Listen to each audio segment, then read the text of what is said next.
Welcome back to the Plenteous Redemption Podcast. Thank you again for tuning into this. This is going to be our monthly discussion on the topic of missions. And our discussion today between myself and Brother Keith Stensis is going to be on missionary partnerships or missionary cooperation. It's a very important subject. It's one that obviously Brother Keith and I are interacting with on a daily basis, since he and I are working together here in Masaka at Masaka Independent Baptist Church. Brother Keith has a large ministry here. He has prayed for some time for someone to come and work with him or work alongside him, and it just seems like the Lord has worked it out for my wife and I to do that. Now, by way of introduction, we start with Ephesians chapter 4, verses 1 through 3.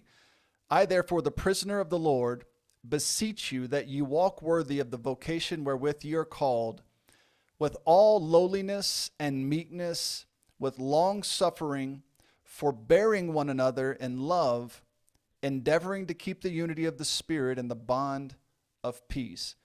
That is a recipe for success in any relationship. If you will sit down and meditate on what is said in that passage, it will greatly help all your relationships. But many of life's endeavors require cooperation. The American mindset once looked at the Lone Rangers among us as heroic. There was something intrepid about a man with an individualist and nonconformist approach to life. In the modern era, this has taken a turn in an odd direction. American society is infested with millennial rebels leading the charge as social media influencers. They blaze digital trails that surely shame the explorers of old. Don't mistake their softness for weakness. Upon exiting their beanbag-adorned safe spaces, they are ready to take on the world, or at least prepared to take on the world of Twitter, Facebook, TikTok, the digital world. These models of perpetual immaturity will someday lead our country. That's scary to think about. A few are now entering into public office of varying levels. Once there, they will apply their social media influencing experience to garner support for socialism, gender confusion, and sexual perversion.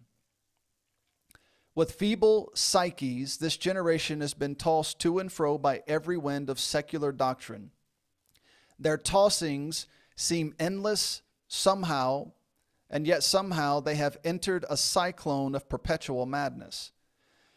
But how have the members of society who once looked at rugged individualism handled the outrageous ramblings of millennial maniacs? Well, primarily through inventive appeasement. It appears clear that prior generations have defaulted to waving the white flag.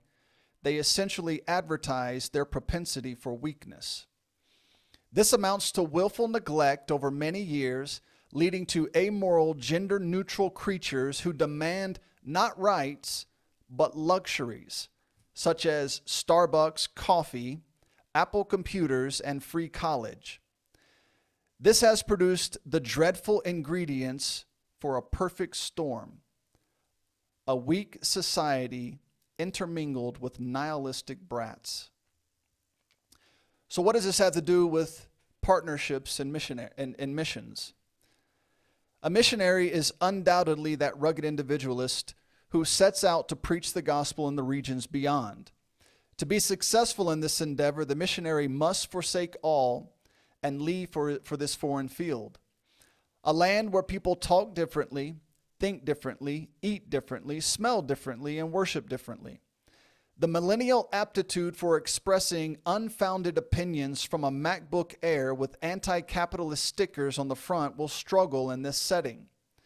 An excellent way to cope with culture shock and the immediate onset of confusion caused by the corrupt bureaucratic processes of a third world nation is to have an experienced partner in the ministry. You don't know everything. Your opinions are not valid. Find someone who has the experience and let them help you. No doubt some will complain the idea of missionary cooperation means the loss of that rugged individualism and pioneering spirit of prior missionary generations. But you should have thought about that before giving your child an Xbox and flooding their minds with television. But regardless of the presence of a pioneering spirit or no, the willingness of a missionary to leave their home country and labor to establish Bible-believing Christianity in a foreign land is admirable. American society and even American Christianity caused the problem of weak young people. It has to be owned. You can't just complain about the product you've produced. You need to go back to the source who produced it. We allowed the influx of collectivist ideologies to flood the minds of our children through the internet, television, contemporary music of varying sorts, and through the school systems. The existence of weakness is an unfortunate fact. The question going forward is, how do we fix this without allowing the spread of the gospel to suffer? I submit that missionary partnerships are a great way to accomplish this task. But as in any area of cooperation, partnerships come with ups and downs, pros and cons. What are the limits of collaboration? How do the areas of responsibility get defined? What happens if the two simply cannot agree on some issue? These ideas will need to be addressed at some point and in some reasonable way. But the pros of starting a ministry under the guidance of an experienced missionary are tremendous. And I say that from my recent experiences doing so. Navigating the visa process alone could require a degree in indigenous corruption. But one may assume they can simply hire a lawyer, not understanding the role that third world lawyers can play in adding to the corruption. They may happily receive your money and leave you just as confused as you were when the process started. That's not always the case, but it can be. And what of cultural norms and taboos? What will happen in this new country of yours if you wave in a friendly American manner? What if you show someone the bottom of your feet? Have you considered what might happen if you extend your left hand for any purpose? Simple details we would never think to be problematic could stir up a large-scale riot. You need some help. Now, help may not always be available. Someone to work with may not always be available. I'm not suggesting we should ditch the idea of a missionary pioneering some work. That's not what I'm saying. But generally speaking, if there's someone available that can help you get started, it seems good to me to take advantage of that help. Missionary partnerships are invaluable. And the help that can be gained through either short-term or long-term cooperation is worth the time and effort. In this broadcast, missionary Keith Stensis and I will try and work out some details to consider in this area of missions. Let's get started. All right. Welcome back, brother. It's good to be back. A lot has happened in the past week or two. Absolutely. The country sort of opened, and we've been able to move around and get supplies and at least drive. Yeah. At least drive outside the district. We could drive circles around Masaka before, so that's been nice. My family got to leave our home. Yes. That was good. After almost 60 days of just being home. But we love our house. The Lord's been good to us. We love it there. My wife and daughter have handled it very well, but it was nice to get them out a little bit. Yeah. And her hair was starting to frizz up a little. Yeah. Banging her head against the wall. Yeah. You can see the path she's walked around the yard and the house. So that's been good. But so today we're going to talk about something that, again, is probably something you've had quite a bit of experience with over your time here. You've had guys kind of come and go, and I guess I would say work loosely with you. Right. I don't know that you've had anybody just specifically say, I want to work with you on what you're doing, that type of idea. But you've had, some people pass through Masaka from time to time. And the idea is another one that is kind of a hot topic in many of our churches, especially, again, when you're on deputation. You get to have all these interesting discussions with Right. pastors and missionaries when you get around on deputation. And one that they often talk about is the idea of missionary cooperation, working together, partnerships, however you want to label it, which honestly to me seems odd. It seems odd that it needs to be discussed as though it's a foreign idea or an odd idea. Right. Because that's what ministry is. It's cooperation Yes. amongst people. And you have this list in Ephesians. I believe I'm gonna read it here in just a moment, maybe. Yeah. So you have this list of apostles, prophets, evangelists, pastors, teachers. And it seems like somehow we've gotten in our heads that each person or each title or gift that's listed here has to work independently. He can't, an apostle can't work with an evangelist can't work with a pastor, or two evangelists can't work together. It's like we've developed this idea that the possibility of people working together in that capacity is so foreign to us. Right. And I don't understand how we got there. Yeah. I don't know how that came to be or Well, I think a lot of it is just the idea that in those capacities, each one wants to be an alpha, and so we've got this idea that, okay, the church has sent me out to do something, and so I have to be in charge. Sure. And when you get two people that have to be in charge, it just doesn't work. Sure. So. Well, and they often are more, independent. That's kind of a mindset that comes, at least in the world of missions and probably in the world of pastors more often than not. They are very independent, alpha type figures.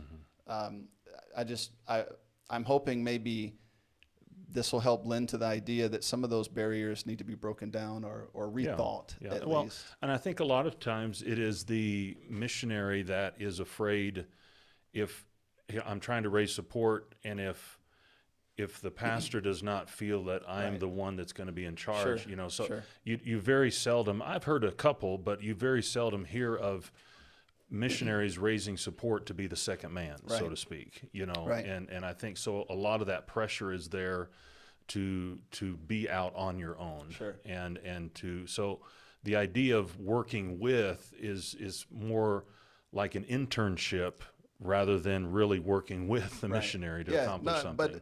But there, so that, I'm glad you brought that up. So that was, our working with you was actually was a requirement set by our pastor, at least he wanted us to work with you at least for a year as follow-on training, because what do I know about I've lived overseas, for a large portion of my adult life, but I wasn't a missionary. And most of the time I was on a government contract where I had the government taking care of my visas, taking care of cultural training, taking care of protection and any number of issues that you could face, and then you show up somewhere on your own. What do I know about coming and moving? And one of the things in my introduction I talk about is just the visa process. In a third world country would require a degree in political science that you didn't expect to have to navigate. And then there are cultural norms. There are so many issues that you're going to face. It's not a bad idea, at least initially, to start off either working directly with someone or closely with someone that can kind of help guide you through that. But then that relationship, and these are some of the conversations you and I had initially, it can't be, I'm coming to Africa, you need to set aside your time to help me get started. There needs to be some give and take to it. It can't just be, somebody needs to be there to help me get my feet on the ground, and then I can ditch them and take off when I'm ready to. And now we don't frame it that way, or people don't say it that way, but that's essentially oftentimes the intent. I'm going to use this person to get what I need, and then, we'll branch off and go our separate ways. Now, oftentimes a missionary on the ground is willing to allow that to happen because they're just generous and want to help another missionary get up and running and get started. And there is going to be some give and take. There is going to be some using of each other to some extent. That's just the nature of relationships, but it can't be problematic. It can't be too well, and I'm sure we'll talk about this later on in the program, but you've got to identify at the Right. onset, what do we mean by working together? Sure. And because if that is not clearly spelled out, then you're going to have a lot of misunderstandings, and you're going to have a lot of, offense, because, Yes. one has this idea of, well, this is what I think working together is, and the other one has a totally different idea. Right. And I found many times the hard way that the idea of working together has many different definitions. Yeah. And so I think it's very important. I think we did this, when you first came over, is, all right, what do we mean by working together? Right. And I know we're going to get into this later Sure. on, but I think that's important at the very, very beginning, is to set that standard. Yeah. No, we will get into that. So, but starting out, I'm probably leading us ahead of ourselves. The idea of unity, I think, is probably the first barrier that needs to be broken down. And you can be as independent as a man can be and still work towards unity. Right. And I think kind of the way the conversation started out, the idea that you have to be the alpha male means that you can't have anyone over you. You can't work with anyone. That's not ministerial leadership. Right. That's rebellion. Right. I don't need anybody. Nobody needs me. I'm going to do it on my own. I have my own ideas, my own thoughts. Well, everybody does. Right. And I have a lot of ideas, a lot of things I'd like to do, but we have to develop a process as to how this is going to be accomplished, and accomplished without harming the name of the Lord Jesus Christ, because I think I'm so great that everyone should just step out of the way and let me do what I want to do, or go where I want to go. And so 3 times in the Bible, which is incredible to me, the word unity is mentioned. First is in Psalm 133, verse 1. Behold how good and how pleasant it is for brethren to dwell together in unity. The second one is Ephesians 4, verses 1 through 3.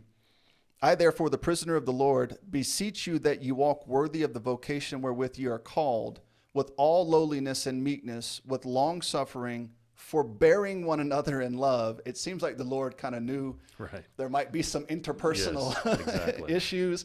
Endeavoring to keep the unity. Now we're going to talk about the word endeavoring in there is the one that stands out to me the most. Takes work. It has to be an active process. Yes. You can't just, I don't know why we can't get along, because one or both of you is not endeavoring to keep the unity of the Spirit. And that's why you're not getting along. There has to be a willingness on one side or both sides, and it ultimately in the end, it has to be both sides. You have to, we have an overall goal we want to accomplish. Are we going to let petty arguments, destroy that? Right. Am I going to let my ego ruin that? Am I going to let my attitude, ruin that kind of thing? Or am I going to endeavor to keep the unity by saying, okay, I'm going to have to give over here, so we can be successful over here, and get over myself, so that we don't have to have problems while we accomplish these things. And then Ephesians 4, verses 11 through 14. And he gave some apostles, and some prophets, and some evangelists, and some pastors, and teachers, and they all have to stay away from each other and can never talk to each other and have to work on their own. Or he gave them for the perfecting of the saints, for the work of the ministry, for the edifying of the body of Christ, till we all come to the unity of the faith and the knowledge of the Son of God, unto a perfect man, unto the measure of the stature of the fullness of Christ, that we henceforth be no more children, tossed to and fro and carried about of every wind of doctrine, by the sleight of men and cunning craftiness, whereby they lie in wait to deceive. And there is plenty of that out there to go around. Right. And the job of these men is to prepare the body to not have to deal with those things, or to be ready to confront those things. And instead we're fighting with each other and have this inner turmoil that doesn't need to exist. Sure. And so I wanted to break down all 3 passages, and I want to get to the more practical parts. This is, I guess, this deals with more of a philosophical, approach, I suppose. And so I want to get to the second half of this is the more practical aspects that we began talking about. But first is for brethren to dwell in unity. So in terms of a missionary partnership, in your estimation, what is a missionary partnership? Well, I think again, you've got two different people coming from two different churches, two different pastors. More often than not, yeah. Yeah, exactly. And you've got a good pastor, I've got a good pastor, you've got a good sending church, I've got a good sending church, and each of those sending churches have expectations of their missionaries. Sure. And so I believe a partnership is where two men come together and say, all right, what is our overall goal?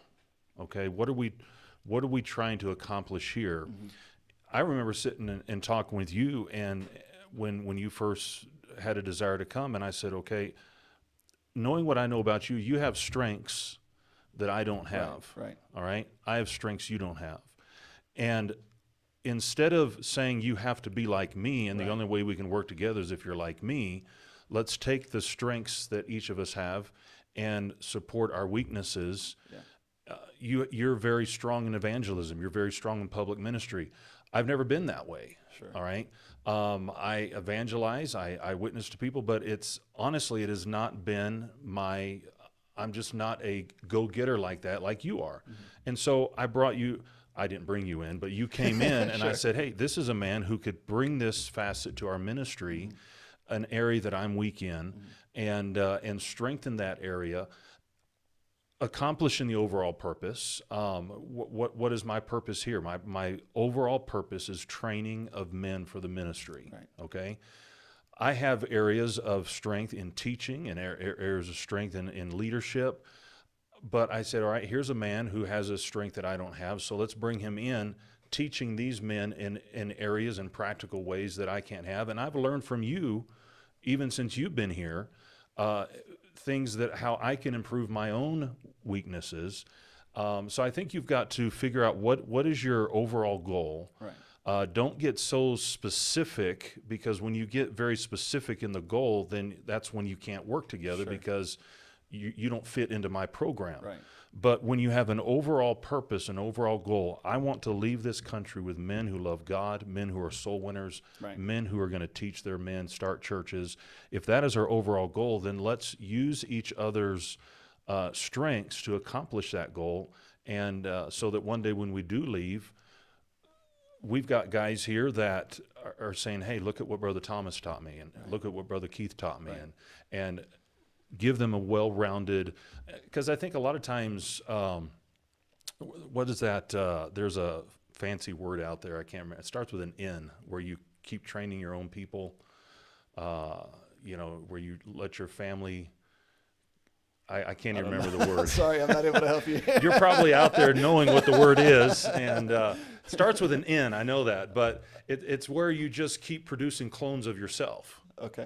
And I think that's a danger a lot of times is, when you're right. just one person and you're teaching people, then everyone has one way of looking at it. Right. And so when you bring in two different guys, right. you kind of break up that rut so that people are seeing things from a different point of view, but yet accomplishing the same purpose. Right. But I think so in dealing with you, I think a big part of what made this possible is you were willing to do a lot of that. You didn't have, our coming into this, at no point did you have the mentality that, well, I'm the established missionary. You need to come in, shut up, and listen to me and do what I say. You don't have an overbearing, domineering personality. And not only that, but you've allowed me space to be myself, because there's some areas where we disagree or would present certain aspects of the Word of God differently. Right. But you've not tried to create an atmosphere here where those discussions can't be had. Mm-hmm. Now, not for the sake, again, of unity. Right. We're not trying to create, a camp for Apollos and a camp for Paul and a camp for Peter and right. all that. That's not, what we're talking about here. And of course, the differences are not. Well, I don't believe Mary was a virgin. Right. That's not the idea. But you have been unbelievably not only easy to work with, but you've gone out of your way to be a huge help to me and my family in helping us to come here and to be established. And that means a lot to us. That first of all, I had to come with the mentality, and I have a pastor who makes you think about these things. He wants you to think about, you're going into another man's ministry. That is a reality that I have to keep in mind. I can't show up here thinking, well, I'm going to take over and show you how things are really done. That is a destructive attitude. Right.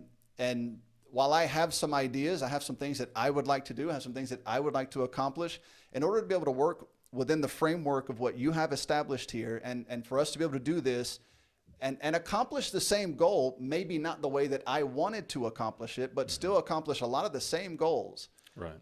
You know, we end up at the same end if I'm willing to say, okay, well, I thought I would do it this way, but he's already established this, and he's willing to let me join in and help with that. Why would I go fight against that or cause problems with that? Yeah.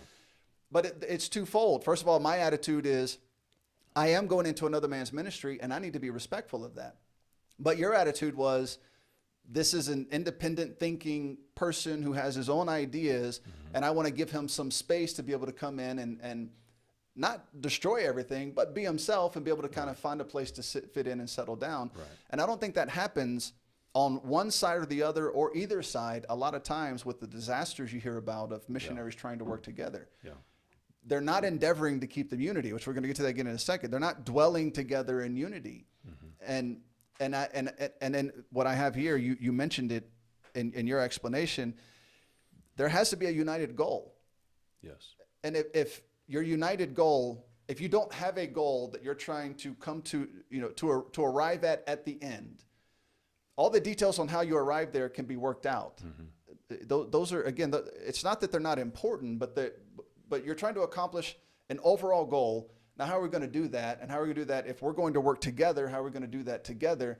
And, you know, guys get so caught up in their convictions and their philosophies and their, you know, well, my church, we do it this way. Right. Well, you know, Capital City does things differently than the Bible Baptist Church Sure. in DeLand. I think the Bible Baptist Church in DeLand probably does everything different from every other Baptist church. Yes. But Brother James teaches us that, you know, you have to think about that. And because we do things differently does not give you a right to go and bash or harm another ministry. Right. And there are differences of administration. If you can't take that into account as you approach, especially something this big. You're going to move your family to Africa and work with a man. You know, that's a big move. It's a big step. Yeah. There are a lot of factors in that. You're moving to a different culture. Can you get along with the guy? I've heard other stories of missionaries who now Miss Sally has been a huge blessing, you know, to my wife. I can't tell you how many times I've come home. Like one day I found our salt in the freezer. And I was like, why is the salt in the freezer? She said, I don't know. Miss Sally does that. I said, okay. and so, you know, just little details, little things that she's learned over all her time here that she's able to pass off to my wife. And my wife has a teachable spirit, and she understands this is a more experienced lady in this area who's willing to help her. Why would you not take that? Right. Why would you come in and then try and dictate to her how to live in Uganda when she's been here 25 years? Right. And when that's the petty side of it. You know, I have ideas. You need to listen to my ideas. Well, maybe. Right. Have you considered whether your idea is merited here or not? And so when you can sit down and you can have the discussion about those things and you can talk about those things, and I've come here and I've had some ideas, and then I've seen the way you do certain things. And I'm like, oh, okay, my idea would not work. It would be problematic. I've said things and done things here. I've had to go back and say, okay, now I meant well, and I think what I said was right, but in this culture and the way they do things and the way that they react to things, it didn't work out. Yeah. And having someone like you here and my willingness to listen to someone has been a huge help, and really breaks down, it takes all those petty barriers and just, let's throw them out the door, and let's stay focused on the united goal, Right. so that we can work together and work to the honor and glory of Jesus Christ, not to the honor and glory of my plan. Right. Right. And I don't think a lot of people, I don't think it's that, I think in a lot of areas of American Christian life, we don't think through anything. We just have dogmatic, a dogmatic philosophy, and you're going to do it my way or it's the highway. Right. You're not going to get along with anybody Yeah. that way. You could probably get Ugandans to kind of bow to that type of, you know, mentality or attitude, but you're not going to get somebody, you know, Right. someone that is seen as your first world equal to bow down to you in that way. Right. And you shouldn't be trying to get Ugandans to subside to you in that way. Well, it's got to be a willingness on both sides. And that's my long way of saying that. I have to be able to accept someone into the ministry and be willing to understand there's going to be new ideas and there's going to be new thoughts and there's going to be different ways of doing things.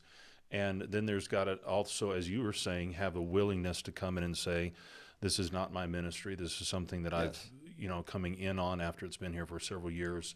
And when there's that willingness on both sides to, part of being filled with the Holy Spirit is submitting yourselves one to another. Absolutely. And when we submit ourselves to one another and point out each other's weaknesses, point out each other's strengths, I really think, and again, I may be getting ahead of ourselves, but I really think that much more can be accomplished when you've got two people heading the same direction, different ideas, different personalities. But I remember my pastor one time, he's in heaven today, Pastor Hank Thompson, used to say that the reason two missionaries can't work together is just because one of them's not being a Christian. Yeah.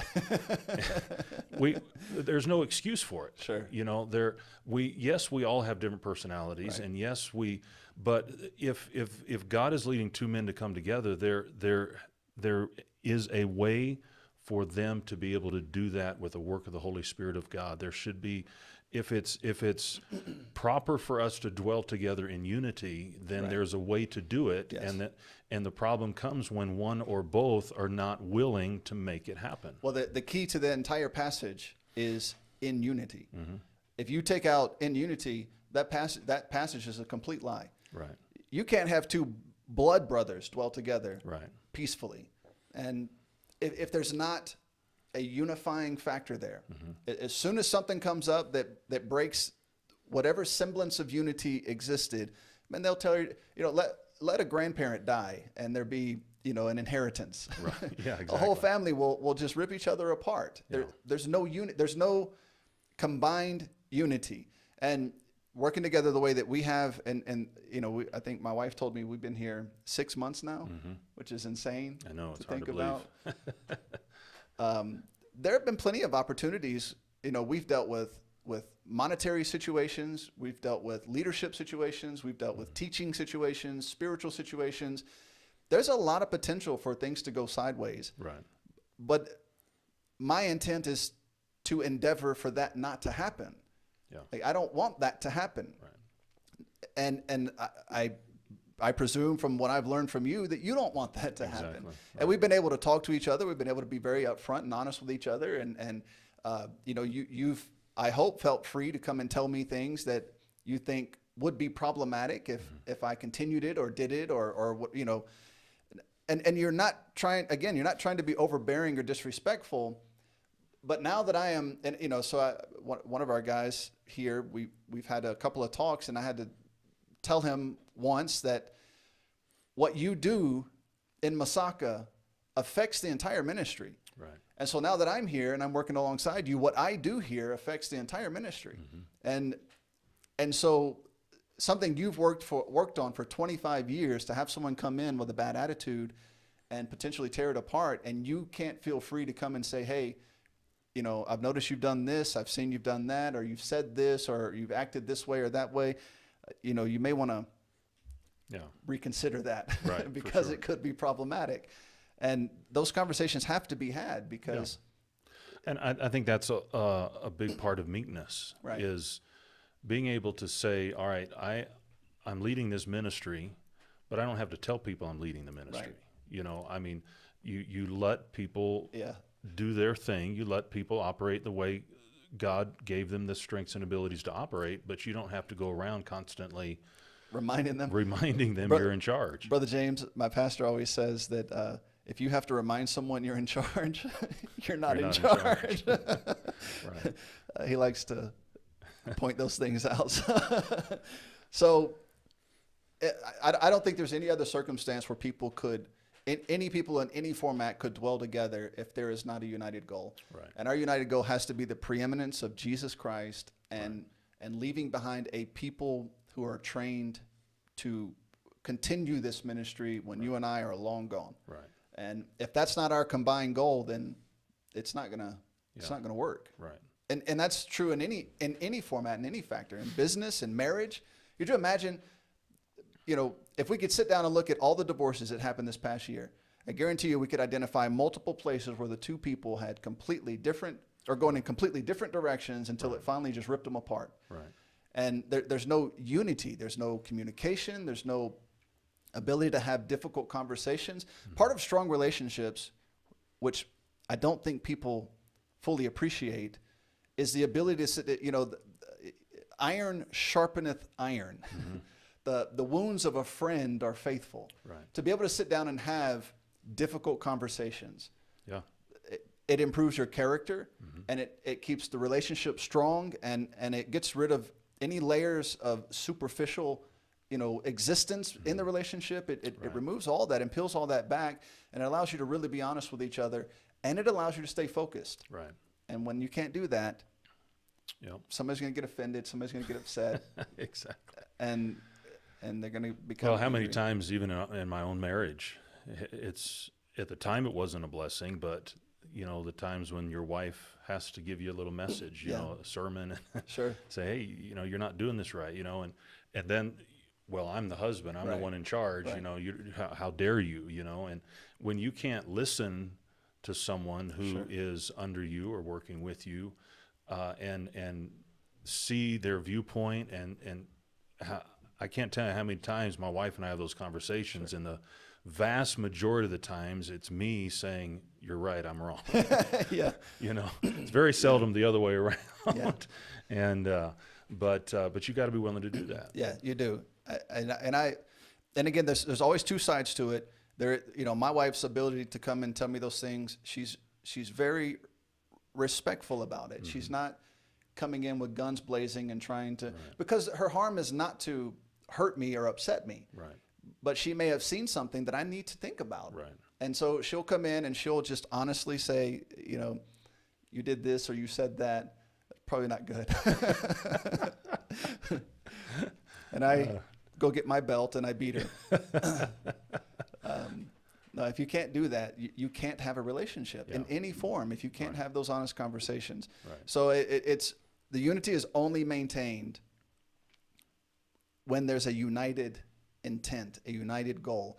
Adrian Rogers used to always say, and this is part of it, but I think that the unity comes with moving in the same direction. There may be some slight differences and variance in how you get there, but we're moving in the same direction. But Adrian Rogers used to say the Jesus in me is not going to fight the Jesus in you. Right. Yeah. He had another story about communication. He said there was this old couple. He had a sermon called "Communicate, Don't Disintegrate," and to illustrate it, he talked about this old couple sitting by the fire, and the husband looked over at his wife and said, "I'm proud of you." And she said, "What?" He said, "I'm proud of you." She said, "What?" He said, "I'm proud of you." She said, "Well, I'm tired of you too." So you got to communicate. Yeah, you got to communicate honestly. So the primary goal of missionary partnerships, if you don't get that nailed down, if you don't sit down and have some hard discussions, not only about what the goal is, but okay, and this is generally, you don't have to be overly specific to the point that you isolate yourself, but you need to have some general ideas. Here are the boundaries we're gonna run up against to get there, and not cross, so that we don't harm each other, we don't harm the ministry, we don't harm the locals, we don't harm the nationals, we don't harm the name of Jesus Christ, who we're trying to exalt and glorify and teach people to love. Right. And instead we end up fighting with people in an unnecessary way. So second is to walk worthy of the vocation wherewith you are called, with all lowliness and meekness, with long suffering, forbearing one another in love, endeavoring to keep the unity of the Spirit in the bond of peace. So how could any partnership fall apart if the people involved in it were doing that? Mm-hmm. Right. I understand. Exactly. I mean, that is a recipe for, you want world peace, there it is. That's the recipe. Yeah. Even if even if without Jesus Christ, if you could get people to do that, Right. you would have the most perfect society the world at least has known. But without, okay, so let's just take it step by step. Walk worthy. Now that, in my mind, that immediately brings about, to me, the idea that your walk, your daily, your daily life, the way that you live, that's a big part of it. But then there's the work that needs to be done. Mm-hmm. And if there's a partnership, all of us, I think, have had a job or been involved in a situation where we're working with someone, or at least one of us is working, Right. and the other one just kind of exists and is there. They may be collecting a paycheck, but they're not doing any work. Right. And it is a frustrating situation. It is. They're not doing that which is worthy of the pay that they are receiving. Or, I was a communications engineer before coming here, and we had plenty of people there. Our job was to maintain lines of communication for the FAA. It is an unbelievably stressful job. Yeah. And when other people are not doing, or are not participating in the end goal, it just intensifies it so much more. Right. And it creates so much unnecessary complication in again, the relationship. If I'm like, man, Brother Keith he's at home taking naps all day, every day, and I'm here trying to do things and get things done, what in the world is going on? Right. That's going to create some problems. Yeah. But you're not at home taking naps. I actually believe you have a very strong work ethic. So, but going on that's another advantage of working together is I don't say, all right, Thomas is here, so now I can sit back a little bit and let him do. Absolutely. But what it does is Thomas is out there and it motivates you to do more. Yes. Because if we have the right kind of ethics, Right. and someone's out there working, and you're thinking, man, I should be doing more. Yes. I should be getting out there. It'll do one of two things to you. If you have a good attitude, it's going to do that. It's going to motivate you to say, man, Brother Keith is constantly going out to the villages. He's constantly doing things for the Ugandans. He's constantly training, constantly teaching. He's constantly here doing, you have a podcast. You have a number of things that you're doing. And to me, it's like, man, you better get busy. You don't have time to waste. Right. There's a lot of work to do. If you have a bad attitude, he thinks he's so great. He's doing that to shove it in my face. That's you just get this negative demeanor, rather than saying, man, that when I read of missionaries and what they accomplished, or even men in business who we've talked about Elon Musk before. Not that we talk about him often or for any good reason, but he's the CEO of 2 companies, and he works 40 hours per week at both companies. Yeah, that's 80 hours a week dedicated to a business. Yeah, and you can't get busy for Jesus Christ. Exactly. Something far more, it has eternal consequences. Right. And so if one or the other is not working, it's so frustrating. It does. And again, another detail that kind of I thought about when you just said what you said is that you also didn't hand me a schedule, that I have to abide by. Right. And that's part of I think the independence that you have allowed in me coming in to work with your ministry. You didn't say, okay, now that you're here, you need to be here at this time. You need to stay here to this time. No, I have work that I'm trying to accomplish. Right.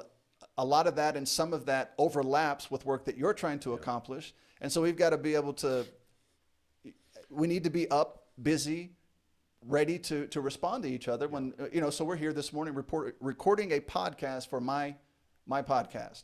That's just something extra on top of the many things that you're already doing. Mm-hmm.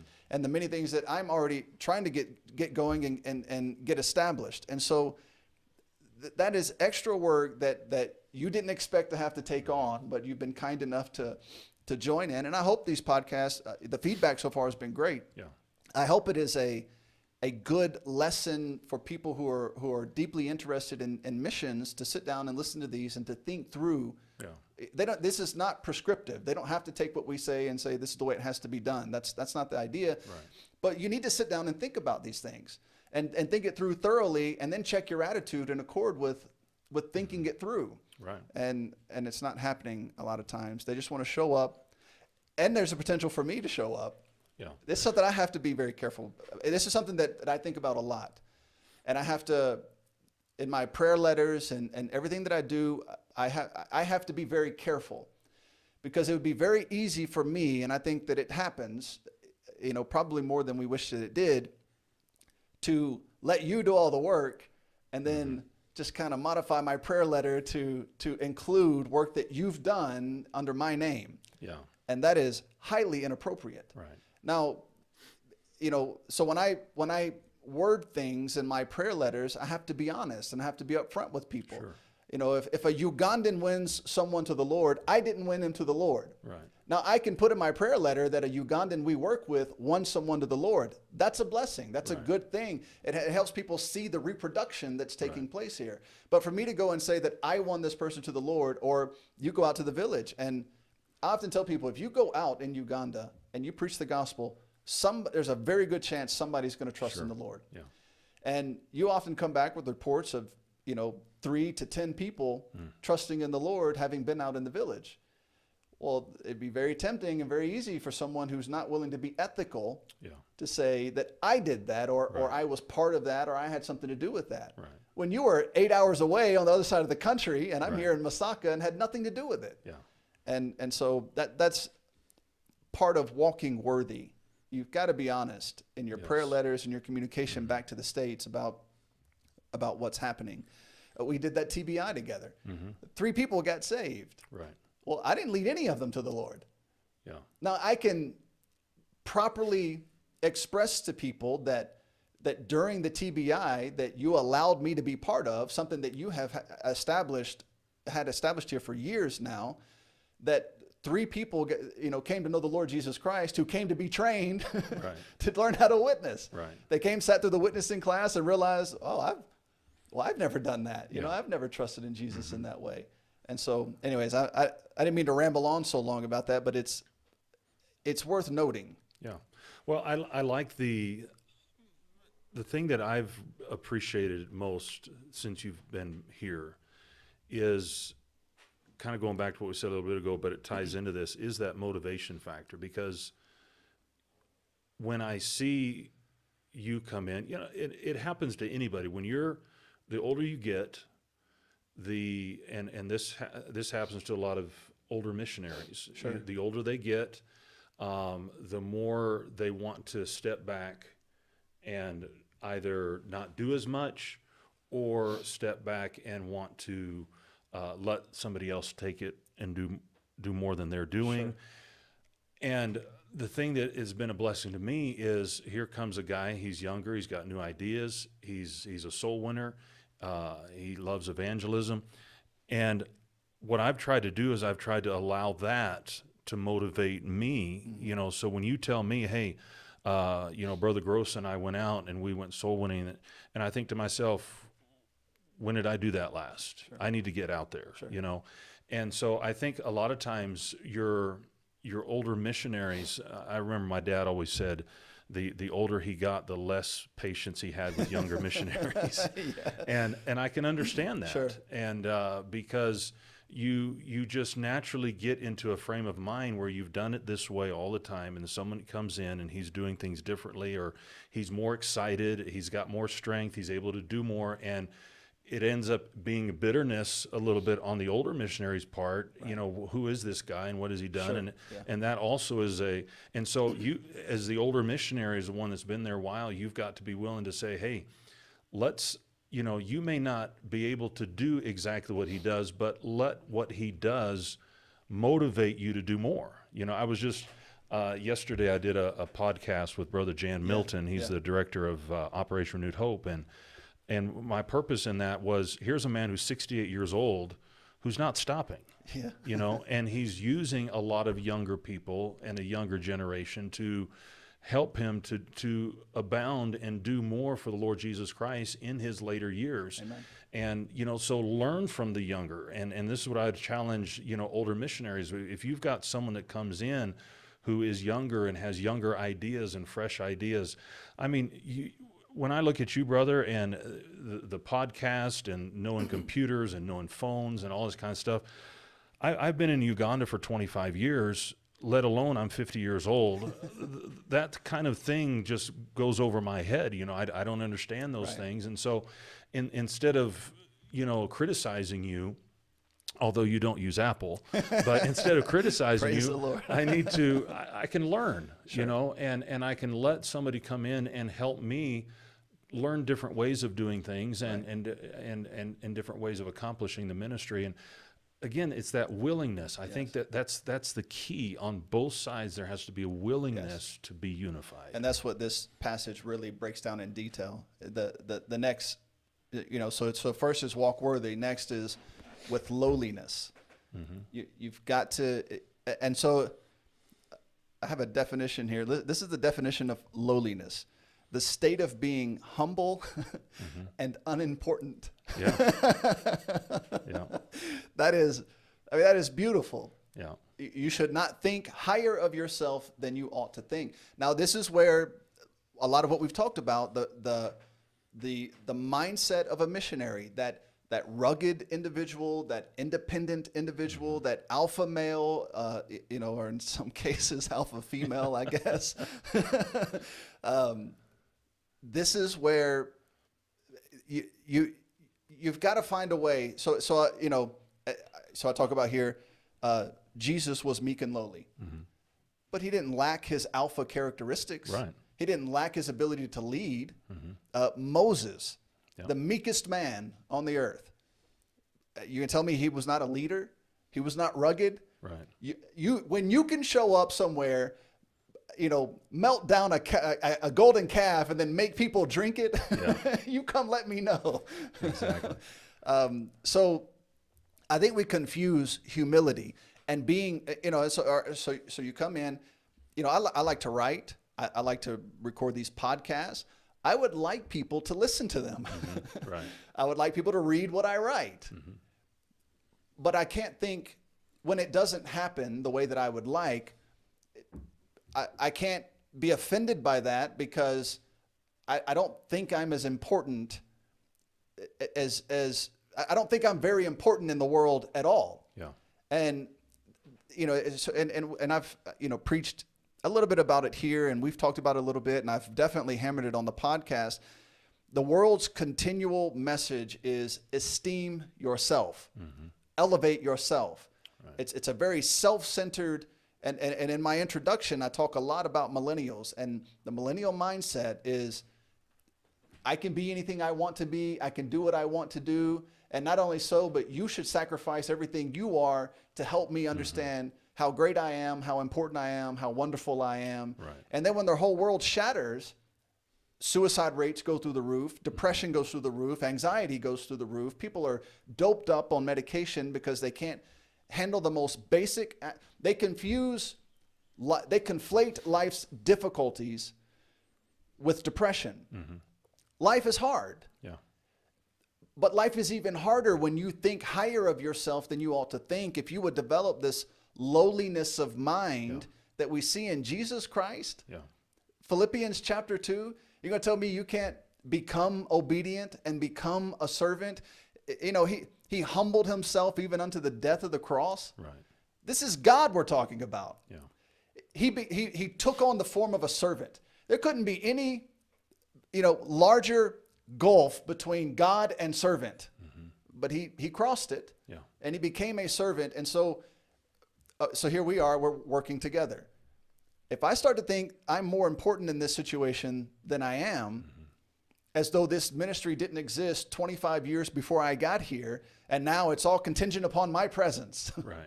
You know, it's really going to surge now. I appreciate that I could maybe add some things to it, but I should not develop the idea that it can't survive without me. Yeah. And that's the dangerous line. That's where the alpha male, the leadership, the go get it, the ambition of a young new missionary coming in, that's where the old missionary really begins to lose his patience. Yeah. And I understand there's problems on both sides. The older missionary, he's set in his ways. He has things that he wants done and the way he wants it done. And, you know, in our situation, I try to think about that. I try to call you and ask you, how do you do this? Well, why do you do it? Right. There have been just a few areas where I have maybe helped you to change, like the internet service recently. Right. Well, other than that, I want to know how you've been doing it for 25 years, because you've done a pretty good job of getting out and about and figuring things out. Now, if I go and I try it and it just doesn't seem to be working, then I'll start looking elsewhere and see if I can figure out a better way. And sometimes it works, and sometimes this is Africa. You're just stuck with what it is. And for the older missionary, it's you have to get away from the idea that you're God's answer to the ministry. Yeah. And you've got to humble yourself. And I think one of the biggest areas that I've had to do that is not necessarily with a missionary, but turning your work over to a national pastor, and having to go down there to his office and say, what do you think? Yeah. Is it okay to do this? Right. Because I think we get ourselves in such a position where I've done it this way, it's got to be done this way, it's the only way that works. And you have to, again, go back to that definition. I'm nothing. Right. I was able to contribute to this for a period of time. I was able to do the best I could, but now this guy is here and he is leading the ministry, and I've got to be willing to give him the freedom. But I think you've done be able to lead. That has been that's, to me, that stands out in your ministry. You have really gone out of your way not to overstep the pastors of the church that you may have helped. You may have started yourself, here in our town church. Pastor Paul, he's the pastor.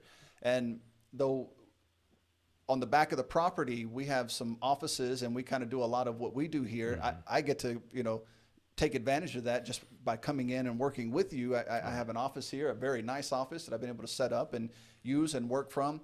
But I think you've done an excellent job of trying to be careful not to overstep. I mean, as a missionary in the States, you wouldn't go to another pastor's church and disrespect him. Right. And you've adopted that same mentality here. It's no different in dealing with the national pastors here. If you've trained him, which you trained Pastor Paul, you helped bring him up, you taught him the Word of God, the church has been turned over to him, he's the pastor now. Right. And I can see where that could be difficult, especially here. Yeah. Maybe not so hard in Lusana or somewhere, one of the outer villages where you're not there all the time or don't have as much daily interaction. But I can see how hard that would be here. Yeah. But it has to be done. It does. Yeah. In order for things to work and to last. Next is meekness. Moses was meek, but Moses was a strong leader. Meekness is a disposition to be patient and long-suffering. You're going to see a continual theme in all these definitions. Long-suffering is repeated. Patience is repeated. And this one, it's interesting. I believe this is from Webster's 1828. It's a disposition. And it's a disposition that we're probably going to have to develop and endeavor, again, to take on and decide that I'm going to make this a part of my character. I don't think it's natural necessarily to be meek. Brother James, I wish I should have looked it up. He had a beautiful illustration of meekness, of water, of a river, flowing, somewhat violently, but this rock that stands in the middle of the river, and it just gently parts the water, and it just goes around it. That's meekness. Your ability to stand and face all of that and not let it move you, but to allow it to just wash right off of you and to keep going. And that is, I have a very brash personality. This is one that I have to think about. I have this triggering mechanism in my mind when something is happening that I know is about to bring the lack of Christianity in me out. I start saying, "Shut up, Thomas. Shut up, Thomas. Shut up, Thomas. Don't even listen to what's being said. Just shut up. Don't respond." Because if you can't respond responsibly, sometimes it's best to just shut up and not say anything. Right. And the Bible says in 1 Corinthians 6:7. And, sometimes you wish certain verses were not in the Bible, sometimes. Now, therefore, there is utterly a fault among you because you go to law with one another. And this is the phrase, why do you not rather take wrong? Yeah. Suffer yourself to be defrauded. Suffer yourself to be defrauded. Yeah. God said that to us. I don't know what those words mean, so I just pretend it's not. Well, again, going back to my former pastor, Pastor Hank Thompson, he used to, in reference to that, he said it's always more important to do right than to be right. Yeah. And you know, sometimes we think we're right and we have the, you know, but yes, you may be right, but are you doing right? Yeah. You know, and that's one of those things I've just never forgotten, and I've tried to implement that. Sure. You know, you may have the right thing in your mind that you want to say. You may have the right way you want to do it, but is it the right thing to do at the time? Is it expedient? Yeah. And so you've got to always, you know, keep that in the back of your mind as well. Yeah. So yeah, I go back. This makes me go back to when I first got saved. I think the first year I was saved, before getting saved, I never read anything. I liked the idea of reading, but I never read. I might try to read and get, you know, through a paragraph and then get bored and put it down. The first year I got saved, I read around 100 books. I mean, I just started tearing into, I was just suddenly just hungry for information and knowledge and would just read and read. And now the problem was you have, you know, I was a mixed martial arts fighter. I spent, you know, about 11, 12 years either fighting wars or training other militaries to fight wars. And then I grew up in Memphis, Tennessee. I had a very rough, you know, upbringing. So I have a disposition to be very aggressive and to be brash. And then you add all that together with, you know, a head full of knowledge, but no practical experience and no, I was telling people the right thing, but Yeah. I had somebody come to me one time. I heard Brother Thomas's unshackled testimony. Now I know why. And now it all makes sense. Yeah. You know, I had to go back and apologize to a lot of people for telling them the right thing. Yeah. But I was so aggressive. It just, nobody wanted to hear anything I had to say. Right. There was no meekness. There was no love. There was no, it was, I'm telling you right, you need to listen to what I'm saying. And that doesn't work. Yeah. And so the next one is long suffering, which means to be able to take some wrong without lashing out. Our God is long suffering. Praise God. Yes. Amen. Because if he wasn't, we would be in some serious trouble. Yeah. And so, and being able to suffer someone else's differences, suffer someone else's personality, and not let it, again, going back to the meekness, not letting it roll you over. And I mean, when you look at your personality and you look at my personality, they're vastly different, but why should I let that hinder the ministry? Why should I let that hurt a relationship? God's brought us together, and if I'm not going to try to make that work, then that's upon me. That's my fault. Sure. But I need to take and say, hey, you know what?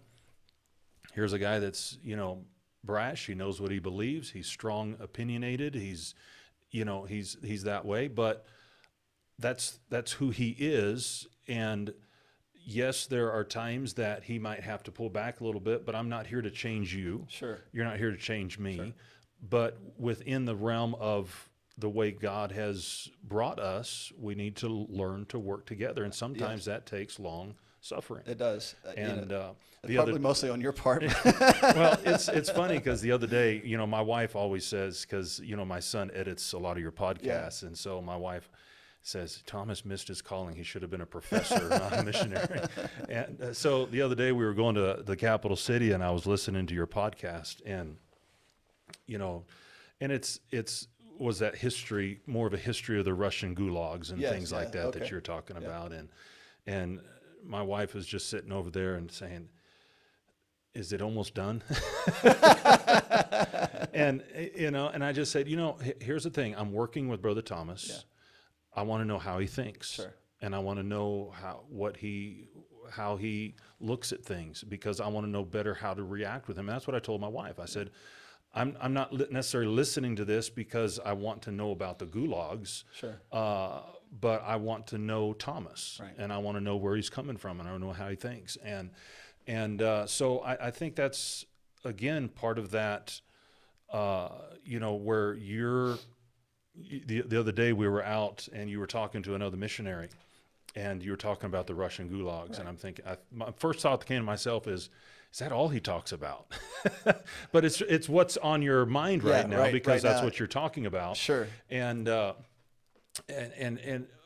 so that is an interest that you have that, sure. Though I may be casually interested in, it's not something that, you were talking about the 3-volume book of the Gulag Archipelago. Yes. Yeah. And I'm thinking there's nothing in my mind that wants to even read that, So I have to learn from you and learn your likes and learn and be able to accept that. Right.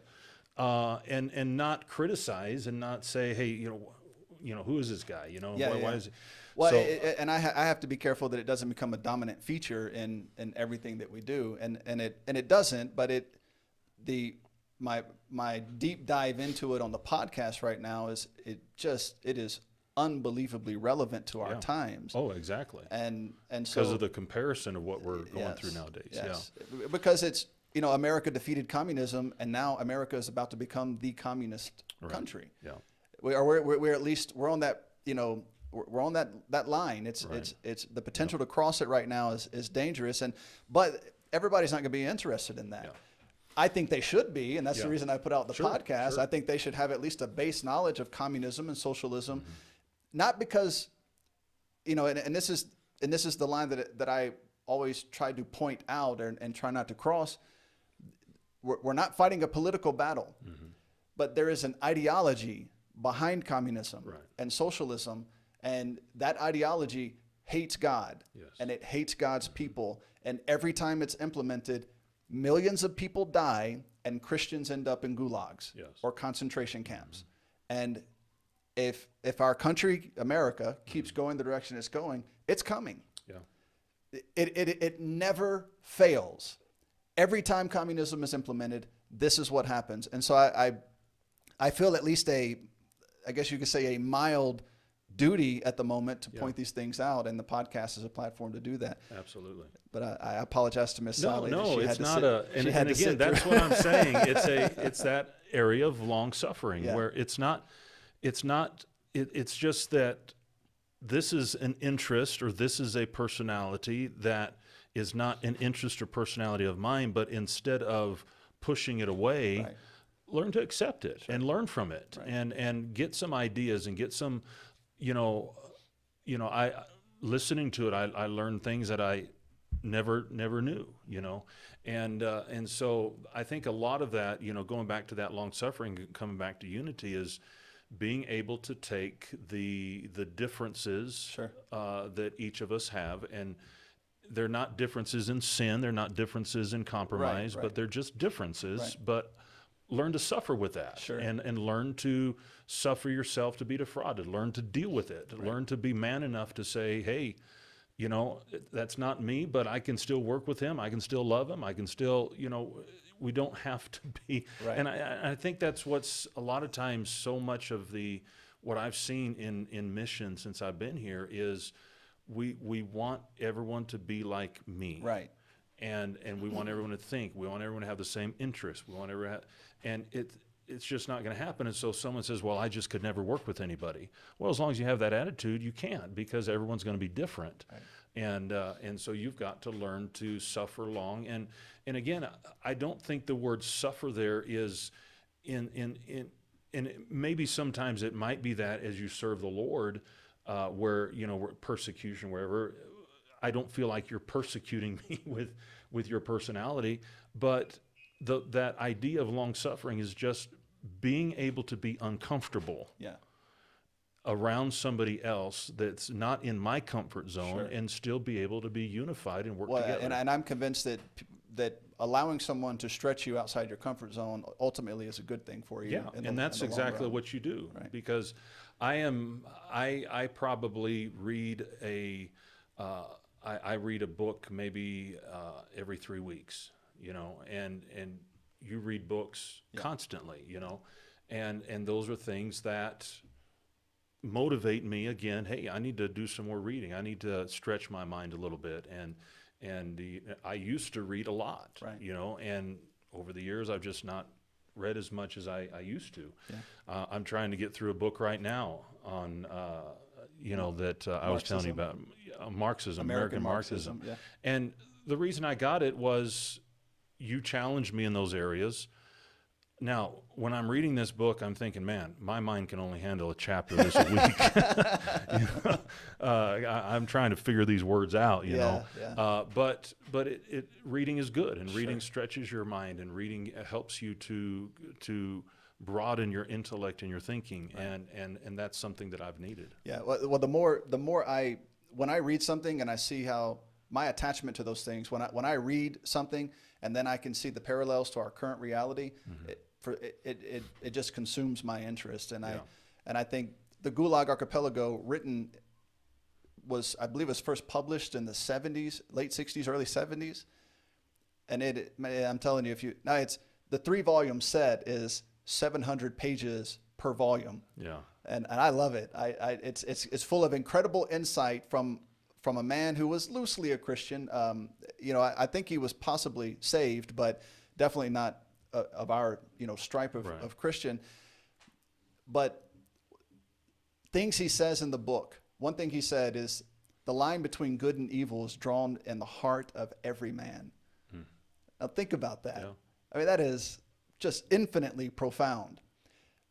And the reason it's so important is he's not bashing a political system. He's pointing out an ideology, a doctrine, a religion, a teaching that caused the death of millions of people. Yeah. Now, to me, that seems eminently important Right, because we're moving in that direction. American Marxism. Whoever would have thought you could write a book called American Marxism? And it'd be the #1 seller. And here we are. Yeah. And now I understand that, I've been reading those types of things for some time now, and I had to go through and learn what is a gulag. How is it possible that nobody in America knows what a gulag is? They know what a Nazi concentration camp is, and they know that half our political world will blame Hitler for being, or Donald Trump for being Hitler. They'll try to make that correlation, but nobody knows anything about Stalin. Nobody knows anything about Mao Zedong. They don't know anything about communism or socialism, except that they think it's a good thing. Yeah. And it's a sleight of hand. It's very dangerous, and it has some very serious, consequences if we don't figure it out. So next is forbearing one another in love, kind of what you were just talking about, which forbearing is a ceasing or restraining from action, patience, long suffering. Yeah. It all ties back to that same idea. But this is the way that it's just beautifully put, ceasing or restraining from action. That's that trigger mechanism in my head. Shut up, Thomas, shut up. Right. One of the things, I guess, kind of when I realized my attitude and my approach to trying to tell people I had this strong desire to tell people about Jesus, but I was just way over top aggressive. And there was kind of a breaking point. It was when I was in Egypt in, when was that? 2011. And I was just in this really unique situation where I would drive 3 hours one way to church every Thursday. We'd have church on Friday. And the missionary there, David Gates, just a huge blessing in my life, just a big help to me. He was the first man to ever put me in a pulpit and let me teach. I always joke that his family's still recovering from that. But something happened where the Lord really just humbled me during that year in Egypt. And I realized that, man, I'm trying to help people, and I'm making everything worse with my attitude, my mentality, my approach to everything. I've become so puffed up with knowledge that you couldn't talk to me. Right. And I remember calling my Aunt Kathy. I had some interaction with her daughter, my cousin, that was none of my business. But me being the puffed up, aggressive person that I am, I made some comments to her about, a relationship she had with a guy or something. They weren't doing anything. It was, in my opinion at the time, mildly inappropriate, but I didn't treat it as mildly inappropriate. I treated it like, they were the devil incarnate and needed to be, crucified or something. I mean, I just really went after it. And now, and this is the thing, I don't have a close relationship with that side of my family, or at least my cousins. Mm-hmm. My aunt I'm a little closer to. I have no investment in their life. And then I just suddenly show up and blast them in the face about something I didn't think they should be doing. Right. And she just completely cut me off and stopped talking to me. That was not what I intended. Mm-hmm. I really was trying to help them. And I was so aggressive and so overbearing that she didn't even want to speak to me anymore. And I remember when I got to Egypt, thinking through that and thinking through some other, areas where I had caused more harm trying to help people than I did help. And it just broke me down. I remember calling my aunt and I told her that I've come to the realization everything doesn't merit my opinion. Yeah. I don't need to we have this idea that because we're Christians and morally, if you follow the Bible, you are right. Mm-hmm. But like you said earlier, if you're right, but the way you're implementing what is right is so wrong, it doesn't matter. Right. And it's going to be destructive. It's going to be harmful. It's going to harm the cause of Christ. It's going to harm the name of Christ. And it just makes Christians look like Westboro Baptist Church. Right, exactly.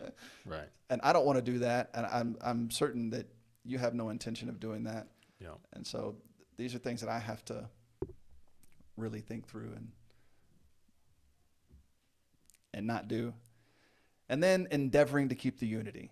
And we've talked about that a couple of times already, but making an effort or efforts, striving, essaying, attempting. Mm-hmm. It's a continual system of maintenance. Yeah. You have to think about it. You have to maintain it. It doesn't just magically exist. Right. And this is something that I constantly criticize about our circles is we've developed this idea, I call it Christian welfare, that God's going to do everything for us and that there's no personal responsibility on our part mm-hmm. to participate. God's just going to make it happen. Right. Well, he's telling you here, you endeavor to keep the unity. Yeah. And if we're not going to do that, it's not going to happen. Yeah, you've got to come into the relationship with a desire to make it happen. Yes.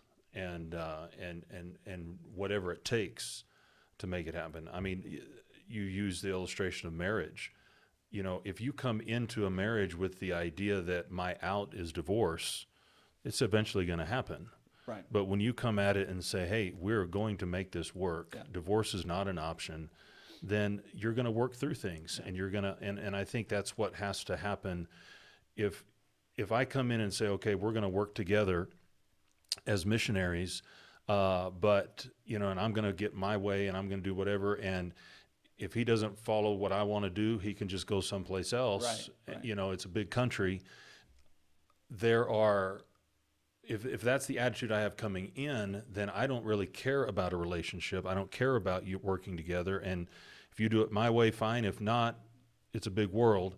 But if I come into it and say, hey, I desire, and I think much can be accomplished in the ministry with his help. So I'm going to do what I can to make it happen. And there may come a day that God says, hey, Thomas, I want you someplace else. And, this is not a contract. Right.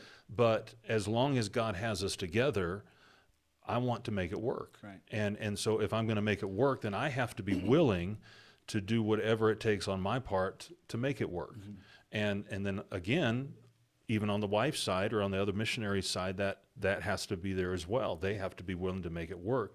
You've got to have two working together toward that same goal of making that relationship work. And it has to be continual. You can't let up on it. Mm.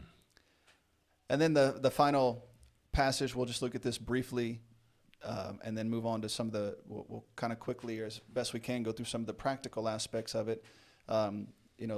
Finally, is for the work of the ministry, for the edifying of the body of Christ, till we all come to the unity of the faith. And we talked about in the beginning how this passage lists, gifts given to men, but we've developed this idea that once you're given this gift, you have to be isolated and go away, and you can't work with anybody else. And that is a horrible idea. Right. That is not a good mentality to develop. And so, I think some of the, we've talked about Pastor Adam Thompson, how he's an excellent example of someone who tries to solve problems, not create them. And I would venture to say, I've heard some things about him. He's got some strong opinions as well. Yeah. He may be meek and he may be lowly and a humble man, but he's got some, he's not lacking the ability to be aggressive and to be a leader. Right. But his intent is the honor and glory of Christ, not the honor and glory of his personal opinions. Right. And we've got to get, that line has to be drawn strongly, and the opinions need to be set to one side and the honor and glory of Christ to the other, and the opinions need to be sacrificed for his honor and glory. Yeah. And I don't think it's happening. Yeah.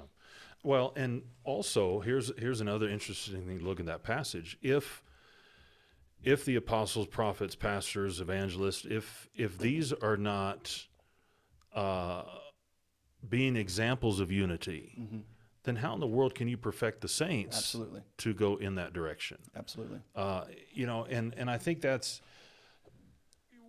I've done a lot of study on the movement, more specifically here in Uganda, but the charismatic movement, how it's spreading like wildfire, and and what is behind that and what causes that to happen. And I think one of the reasons is they work together. Yeah.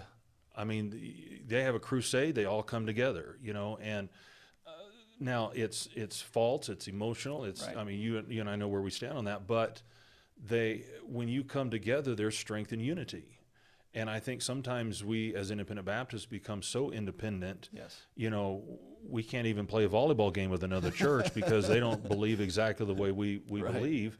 And, where are the churches coming together as independent Baptists for crusades and going out and preaching the gospel and evangelization and all this kind of stuff? And whereas a lot of times we do that with, pastors' fellowships and pastors' conferences and all this kind of stuff, but the people aren't seeing the unity of churches working together with churches to accomplish a common goal. Right.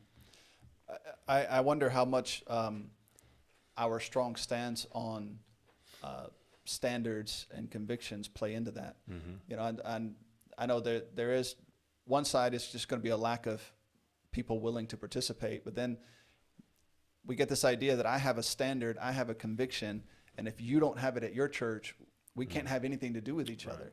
And depending on what it is, there may be some merit to that, but I think a lot of times it just ends up being petty and unnecessary and divisive. Well, I remember in Bible college, they used to always say a conviction is something you'd be willing to die for. And then they would tell me their convictions, and I'd say, you mean to tell me you're going to die for that? I'm sorry, but that's not a conviction. Yeah, that may be my preference, but I'm not dying for that. Yeah. So well, that's part of that dogmatic, philosophical camp meeting mentality where we can say certain things and we know it'll stir the emotions in our crowd, but it's not doing much to help unite our crowd. Exactly. You should have strong standards. Right. But if your standards prevent you from being able to talk to anybody or fellowship with anybody, I think you've missed the point of the standard. Yeah. The standard is just to help you kind of approach life in a more narrow way, a more focused way. But it's not supposed to limit your ability to be able to talk to somebody or fellowship with somebody. Yeah. And you can't have standards of some of our brethren and live in Florida and have a church. Right. You wouldn't be able to talk. You wouldn't be able to go outside your house. Right. I mean, it's just, you got to be able to. And that's where I think that's where a lot of my aggressive mentality came into play, is that I'd learned all these things and took them to mean it has to be like this right now, the way I say it, or you're wrong. Right. And it caused a lot of division. Yeah. And that's what it's going to do in our churches if we don't. Exactly. That'd be a good test. From now on, when someone says, I can't fellowship with you because I have this conviction, would you be willing to die for that? Yeah. Then maybe set it aside so we can talk. Exactly. All right. So let's go through some of the practice. I know this is running a little bit long, which I'm okay with, but I don't want to take all your time. Some of the more practical aspects of this with initial discussions. In your mind, and you and I, we talked about that, another thing that was a blessing to me when we met in Oxford, Alabama. All right, Kristen and I had come to Uganda, but you were home on furlough. Right. We went back to the States. You were still home on furlough. We were here for a month, I believe, and we went back to the States. And then you and I met up in Oxford, Alabama, and we spent like 6 hours at a Denny's or something? It was actually, I think it was a Sizzler. Was it? Yeah, a Western Sizzler? Yeah, Western Sizzler. Yeah. And we joked with the waitress that we'd be there till dinner. Yeah. And then we were literally there until because it was a salad bar. Yeah. And but you gave me a lot of time, and I had a notebook there. I had questions. I mean, we went through a lot of stuff, and really, we talked about a lot of things, and we identified some areas where we may not 100% exactly agree. But none of it mattered. Yeah. Like, it was not something that, if you can't cut your hair the way I want, then, you can't be here. And so, you gave me a lot of time. You laid out what your expectations were. And then, as though it mattered, you let me lay out what my expectations were. I hadn't even started deputation. I had no idea even what deputation was at the time. Yeah. I had no clue. Our church, like I said, we do things a little differently. Deputation is... Brother James has more of a negative view of deputation than a positive one, and so that's all I knew about deputation. Now I think his view is imbalanced, and I think our time on deputation, and then another brother named Blake and Haley Muscott out of our church, I think our times on deputation may have given him a little bit better perspective, and I hope it has helped. As a matter of fact, before we came here, he had us come to the church and sit down with him, and he asked us a lot of questions, and Brother James was just willing to listen to those types of things and think about it. But what should be in your mind some of the foundational discussions that need to happen up front? I think that the biggest thing is not necessarily because, all right, when you and I talked, I know what's been done. I know what's here. I think I wanted to find out initially, what do you want to do? Sure. Okay. Even when people want to come on missionary trips, that's the very first question I ask them. They say, well, can we, plug us in? What, we want to, can we help build? Can we teach? What? And I look at them and say, all right, what can you do? What do you want to do so that when you get on the plane to go back to America, you've had a successful trip? Sure. Okay? Because I have in my mind what I like to do, but if I come over here and make you do what I like to do, then you're going to leave and say, man, that was one of the worst mission trips I've ever been on. Right. What do you want to accomplish? Okay? And so when I sat down with you and said, what do you want to accomplish? Then I can better know, is that going to fit into the ministry of what we're trying to do or not? Right. All right. And I think a lot of times we have to be careful because I know in the past there's been 4 or 5 people that, well, we want to work with you. And it's never, is it okay if we work with you? Sure. Can we work with you? Sure. We want to work with you. And well, what do you want to do? What do you want to accomplish? And there have been times that what they wanted to accomplish was not in wasn't they want to do bad things, but it just would not fit into what we're trying to accomplish here. And so I think that's the initial thing. I think the senior missionary needs to sit down with the one coming and just simply say, what do you want to accomplish? Right. And I may say, all right, if that's what you want to do, this other missionary over here may be a better fit. All right. He's more leaning toward that type of ministry. Right. When I talk to you, I don't think you could have fit with any other missionary in Uganda. You'd have blown him out of the water. I know Brother James, and my pastor. I know your church. Right.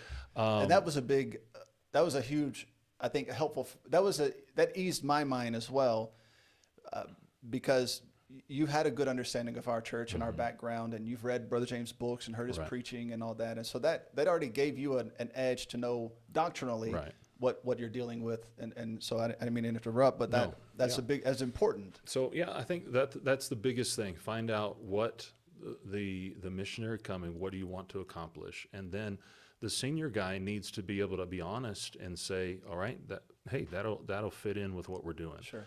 Or if not, help them to figure out another missionary or a place where it could fit in. Right. So. Right. So what about, philosophical differences? How do you even have, so I was so green and was so brand new to this. How do you even have a philosophical discussion? Because the only thing I would have is theory from what I learned from Brother James in Bible school or discussions I've had with other missionaries.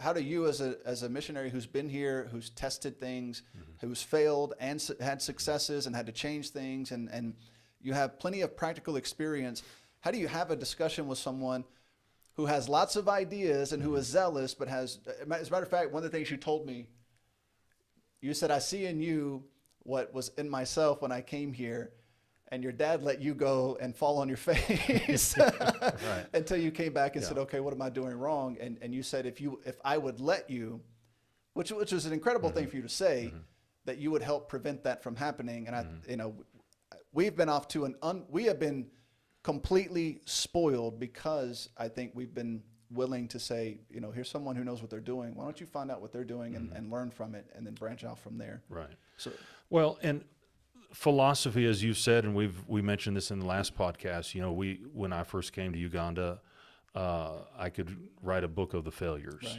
and things that we had to learn. And I think if a younger missionary coming in will say, hey, you know what, let me learn from his failure so I don't do that same thing. Sure. And so just learn to listen, because let's say that you grew up in a missionary home, and your parents were missionaries in England, and you come with a missions philosophy from England, and you try to come in with those ideas here in Uganda. They're just not going to work. Right. There are Bible principles that work in every place, but every area is different. The people think differently, and I think if I remember right, when you and I sat down in that first conversation there, I explained to you what my missions philosophy was, and what I want to accomplish with our people, what I want to accomplish with our churches, and that helped you then to be able to say, okay, is this someone that I'm in agreement with? Because I don't want to come into a situation working with somebody, and then once I get into it, find out I don't even agree with this guy, And so I think there are initial things that you need to find out as a younger missionary from the older missionary. Is his philosophy, can I work with that? Can I, if I'm not going in, if I'm going with the attitude that I'm not taking over his ministry and I'm not coming in to change his ministry, can I work with his philosophy? Can I work with what he's doing? And so I think that's where that philosophical difference is. Not necessarily, it wasn't me asking you what your philosophy was, because you'd never been on the mission field. But you need to know, coming into working with another missionary in another ministry, where does he stand on these things? No, that was a very, I thought that was one of the most profound things. When you explained to me the approach you have and how you deal with the Ugandans and your approach to planting churches and stepping back and then stepping in and doing what is necessary, like we talked about in the last podcast, to help build them up and let them do the majority of the work so that they have some skin in the game and that they have, participation. I thought it was one of the most incredible things I'd ever heard. And it was, it was really profound to me and very enlightening and very helpful. And the way it helped me, and again, we've talked a lot about our situation, but it's the most directly relevant experience, I guess, that we have. And we've talked a lot about my personality. I guess it's going to turn into a psychological couch as we, but I need someone like James Knox to be my pastor. Yes. I have that type of personality. If you're a weak pastor, it's not going to go well. Right. Not because I want to cause harm to you. I have a very strong personality. Right. And I need someone who can handle that, like brother James. And so if I'm going to go work with somebody on a mission field, it can't be a weak personality. Now, that shouldn't exist in a missionary, but it does. Yeah.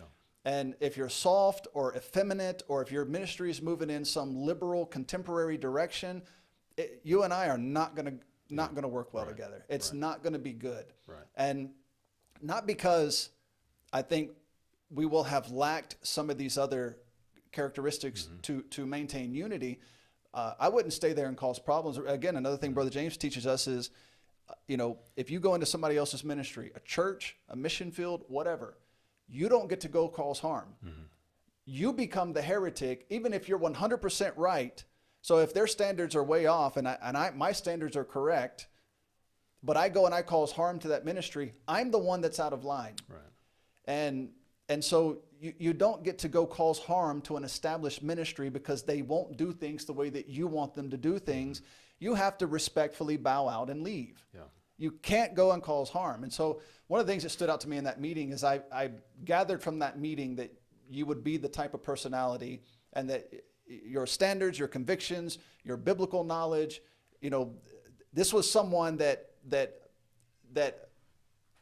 I could, I'm trying to think of the right way to word this, because my personality is so dominant or domineering. I have to work with people that can't be run over. Right. If that makes sense. Right. And it's not that I intend to go run over people. I can tend to come into a room and take it over. And I have to be careful with that, not to do those types of things, especially in situations where I have to be mindful and respectful of the other people in the room who have more legitimacy than me, who have more experience than me, who have more authority than me. And I have to keep those things in mind. And if I don't do that, or if I'm not working with someone that kind of creates a natural balance to that, and I think you do that, you're very patient, but you're also, people don't run over you. That's, it's meekness. You have the ability to take some wrong, but you don't just let people just mistreat you. I tend to just be very aggressive, and I have to make myself be more meek. Right. And so I need someone like James Knox. One of my best friends is Lee Cadenhead. He's a very strong personality. I can't just run over him. We can have hard discussions. But it's someone I know I can't just go in and dominate. And I recognize it, sometimes I get in conversations with people and I realize this is one of the ways the Lord has helped me to use this is in witnessing. I can find ways to maneuver within the conversation to get people going where I want them to go and thinking about what I want them to think about. Yeah. And it's not manipulation. It's me helping move them in the right direction. So rather than coming in and just bashing them, and sometimes that's necessary, and I have the ability to do that if I need to. Instead, I need to come in and I want to find out who you are, what do you believe, and then that's going to help me develop a process to help you think about the things I want you to think about and to move you in the right direction to making a decision to trust in Jesus Christ. Yeah. So having that, understanding that up front for me was a huge plus. And I think another thing that helped too, and it wasn't that I necessarily set this as a requirement, it just kind of happened, was the conversations I had with your pastor about you. So he kind of prepared me, so to speak. This is who he is. This is his strength. This is how we see him. Again, going kind of back to that marriage relationship, I don't want to marry someone based upon what I've seen. Sure. I want to talk to her pastor. Yeah. I want to talk to her friends. I want how's everyone seeing her when she's not around me? Right. And I think that's a very good plus, is to, what kind of person am I bringing into my ministry? Yeah. Is this someone who is going to harm my ministry? Is this someone that has a wrong attitude, a wrong spirit, or whatever? And you can find out a lot about that if you've hopefully had a pastor who will be honest and tell you this is the type of person he Brother is. James will be very honest. Oh yeah, he was very honest. And people are surprised by that. I think there was another brother who went out from our church to pastor a church. And the people of that church called Brother James, and they called him really late in the process. And he said, "Why are you just now calling me?" And they said, "Well, we just, every time we call a pastor, they just cheerlead for their missionary." Brother James is not going to do that. Yeah.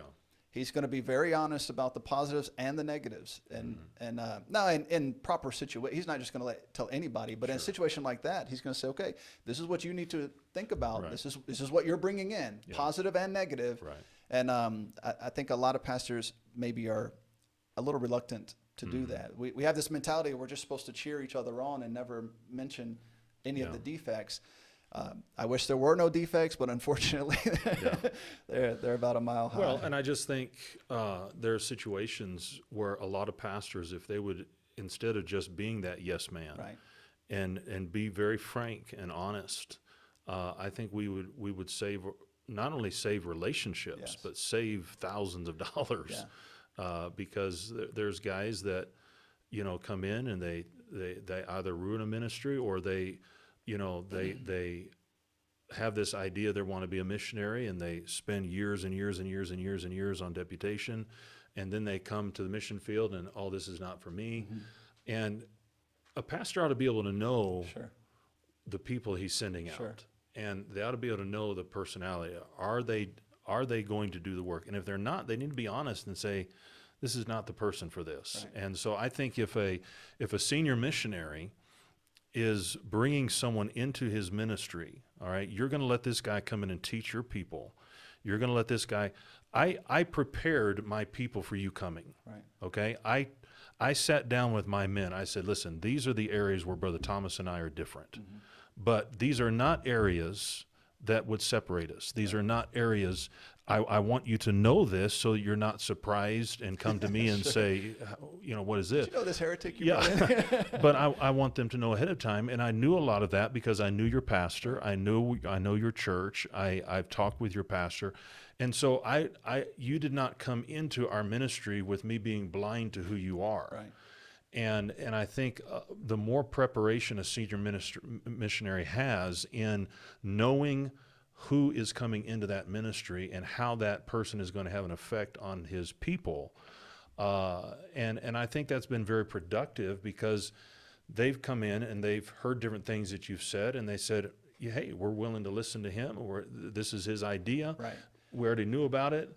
It's not a big deal. Some of them have come and asked me questions about some of those things. I didn't realize that those conversations. I didn't even know how they knew some of the things that they knew about me, and you've given me the liberty to be to explain those things to them from my perspective, and I always end it by telling them, now if I find out that you're creating a camp for Brother Keith and a camp for Brother Thomas, right, and using this to create some sort of division in the church, it's not going to be good for you. Right. So you need to now take the information you have, and you need to come to your own conclusion. Absolutely. And you need to be charitable about it. Because even if they look at Brother Thomas and say, "Hey, I agree with what he's saying," that's not going to change the ministry. Not at all. It's not going to change what we're trying to do. And it better not change the ministry. If it does change the ministry, then something about what I'm teaching or presenting is off track. Right. Because if they can take the knowledge that the ideas that I have,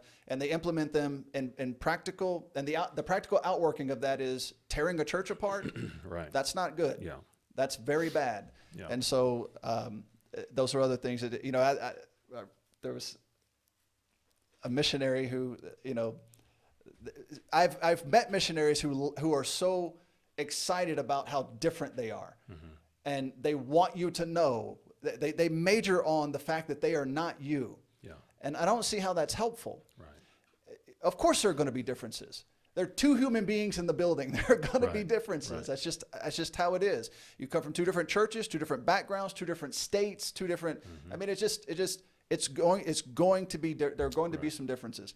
But if those differences can't exist side by side, one idea or the other is problematic. Right. And it may need to be repented of. Yeah, absolutely. So, all right, then on the field,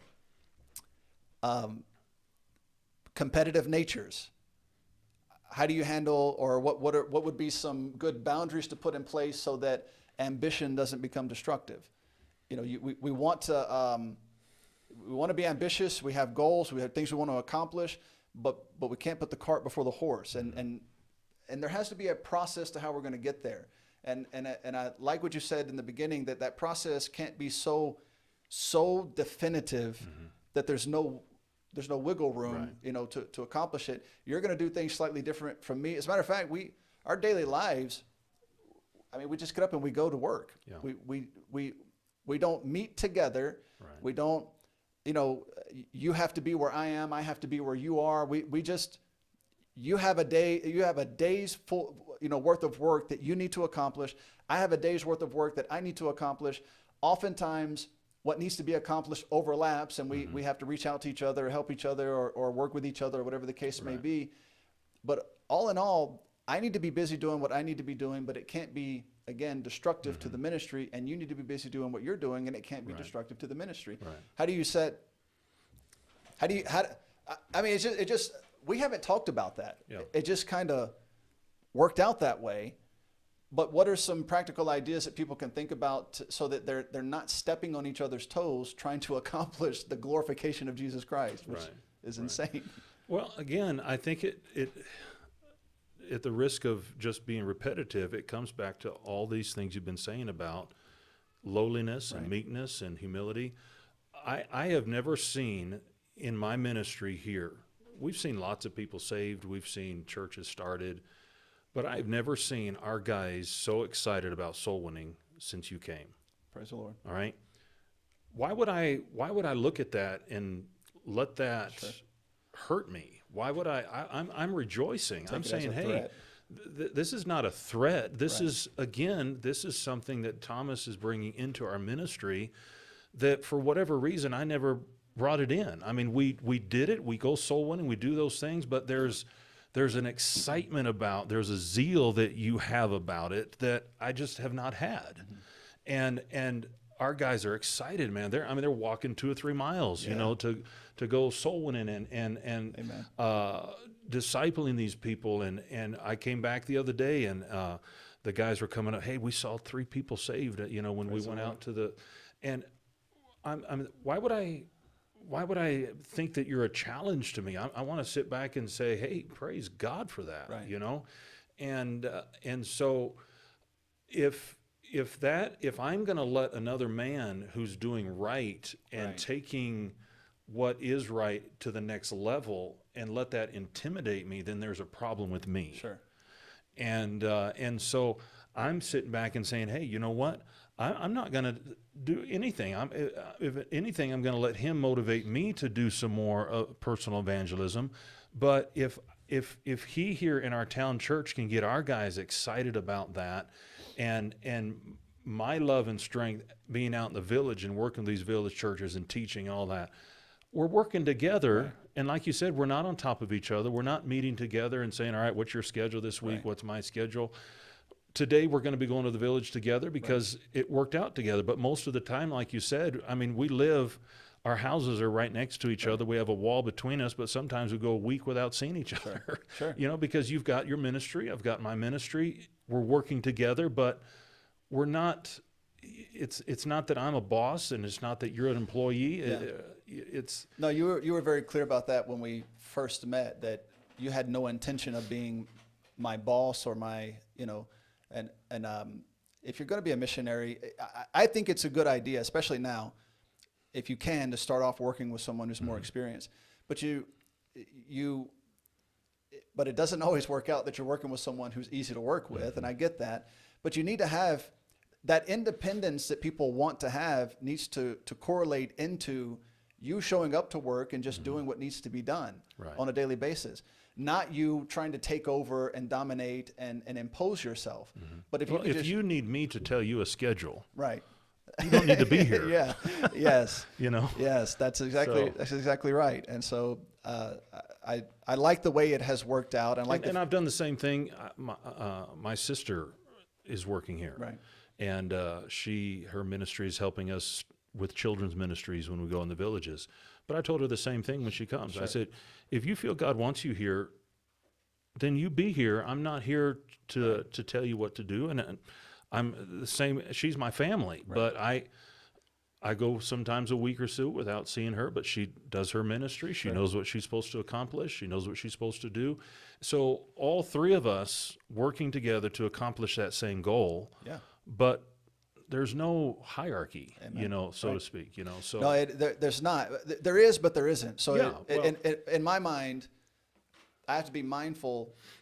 I believe I have to be mindful that in my estimation, you're the senior missionary here. I might have a bright idea, but I want to run it. Right. You've not given me the indication that I have to run it past you. But I feel like it would be safe and it would be best and it would be respectful if I do run it past you. And oftentimes I have an idea of something I want to do and I run it past you and you're able to point out some details either culturally or logistically that I didn't think about that improves the idea. Yeah. Or you might say, no, I wouldn't I wouldn't do that here in Uganda. And so again, the only time I've let you intimidate me is when you come and you clean your roof tiles and you make my roof tiles at my house look ugly. And so now Lord, I told you when we were here, January of 2020, we prayed. My wife and I we stayed in your upstairs bedroom and we could see that house, that dingy, ugly, busted house. Yeah. And we prayed and asked the Lord if it was possible we could have that house. Yeah. And it worked out. The way it worked out is just incredible. And so we are going to take care of that house. Well, when we had Brother Jan visiting, we pulled up the house for the first time. And he looked at your house and he said, "Who lives there?"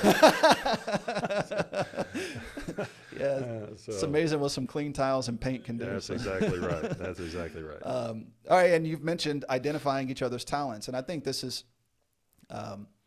something you've been. It seems to me this has been key to a major part of your approach, is identifying your talents and identifying my talents, and you've said a lot about the excitement that I've garnered here towards evangelism, but an area that I really admire that I think that you have become very good at and I am terrible at is the follow-on and discipleship. I love teaching, but you got to get people into the classroom. Right. and I like to go as in depth as people will allow me to go and teach and I can get as granular as Lord willing they'll let me. But you got to get them from the point of salvation to sitting in a classroom or sitting in church and learning the Bible. And we've led a lot of people to the Lord since we've been here. And my concern is not very many of them. Now we've had the lockdown and I'll throw out some good excuses that maybe justify my lack of. Yeah. Well, it's hard to point people to attend something that you're holding incognito, closed. Yeah. But that's something that's a talent that you have.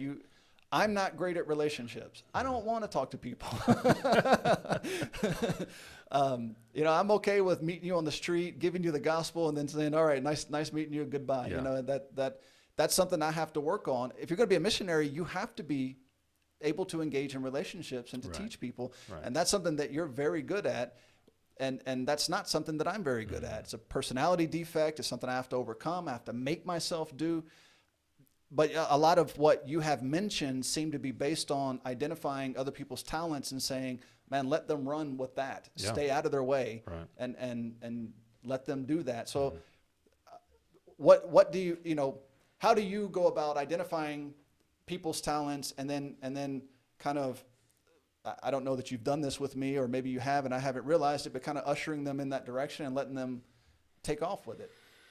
Well, again, when you've had the conversation before they even get there and talking with their pastor and things, I knew what your strengths were before you got here. Right.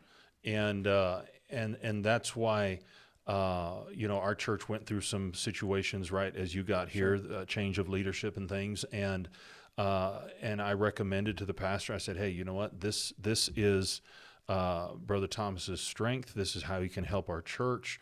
I'm just giving you some, this would be a good thing for him to help us out. And basically then just get out of the way. Right. I mean,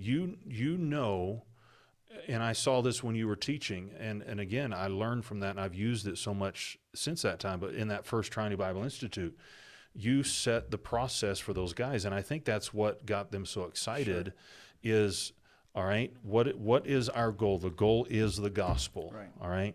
And in whatever way, whatever that process is, you've got to get them to put their faith and trust in the gospel of Jesus Christ. Right.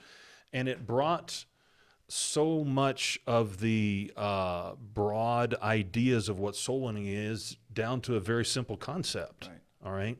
That can be done with any individual. And so by sitting back and saying, all right, here's a guy who's been here for 3 months. He's teaching my men about soul winning. He's giving them an idea here. Why would I stand in the way of that? I don't understand why any missionary would. Right. But with that being your strength, let it go. It's not going against any of my philosophy. It's not going against anything that it's actually expanding it. Sure. And go with it. Amen. And so I think it's very simple. Just get out of the way and say, hey, this is now if I see something and I haven't, but if I've seen something and say, hey, you know what, maybe we ought to do it this way, or maybe this is a culturally offensive or something of that nature, then, I would be willing to step in, but just let people be who they are, Sure. Sure. And let them take their talents and abilities and use it for the glory of God. But then there is hospitality, and you and your family. I don't know that people take into account all the possible advantages of starting out with letting someone help you. Mm-hmm. You have an infrastructure here that you've set up. You were able to meet us at the airport and help us bring all 30 pieces of luggage that we have to your house. You let us stay in your house for a month and gave us space there to live there. At no point did you act like we were intruding. And again, our mentality was we need to get out of here as soon as we can. We don't need to just kick back and say, we got a rent-free place to stay for a good amount of time. And there is give and take on both sides. It was not fun for us to have to live in somebody else's house. You want to be private in your home, and you want to, I'm sure it was not fun for you to have people in your home that, again, you want to be private, and there are things that you and your family want to do that you do in the privacy of your home, and to have it, but you have people come and stay fairly often. I guess not really often, but you have people come and stay on a regular basis for missions trips and things of that sort.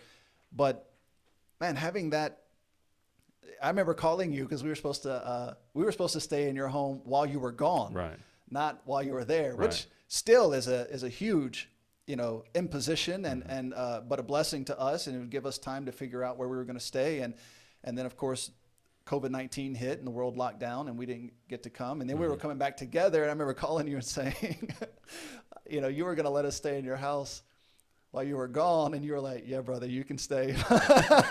And I hate, it's hard for me to ask those things. Yeah. I hate asking favors. It takes a lot. I really have to be comfortable with someone for me to ask them a favor. And even then it gives me this terrible feeling. I should not ask this. Yeah. I just don't like it. Yeah.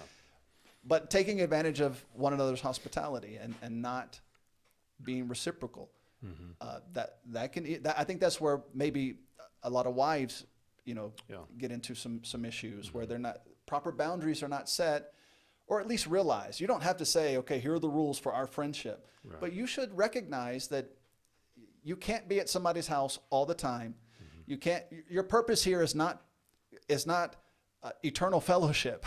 Right. Even amongst wives, my wife she has things at home that need to be accomplished. She is busy. She is working. I know Miss Sally is, and your children are.